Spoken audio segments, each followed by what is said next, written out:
আজকে আমার কাছে যে দুটো আম রয়েছে সেগুলোও আসলে খুব সুন্দর আম, কিন্তু বাণিজ্যিকভাবে এখন ওভাবে চাষ হয় না। পাওয়া যায়, তবে ওরকম বাণিজ্যিকভাবে চাষ হয় না। এই একটা আম, কি সুন্দর দেখতে। এখানে ইয়েলো, দেন গ্রিন, দেন রেডিশ, স্পট, সব কিছু মিলে খুব চমৎকার একটা আম। সাইজও বেশ সুন্দর। এইটাই একই আম, দেখেন, একদম লাল রঙের, লাল হলুদ। এই আমটার নাম হচ্ছে লক্ষণভোগ। একে অনেকে লক্ষ্ণৌ বলে।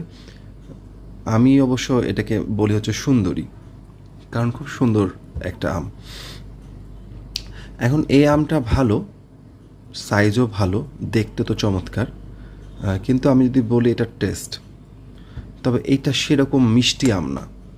মানে আমরা যেরকম আম খাই, খিরসা বা হচ্ছে গোপালভোগ বা ল্যাংড়া, এগুলো যেরকম মিষ্টি হয়, এই আমটা ততটা মিষ্টি না।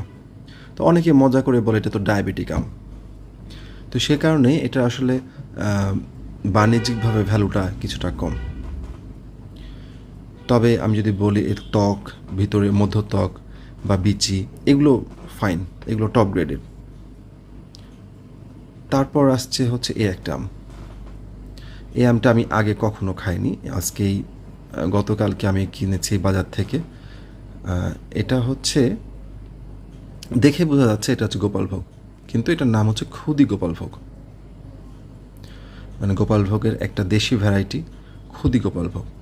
তো এটা আমি খেয়ে দেখব যে এটা আসলে গোপালভোগের মতোই টেস্ট, সাইজে ছোট কিনা, সেরকম কিছু কিনা, সেটা একটু চেক করে দেখব।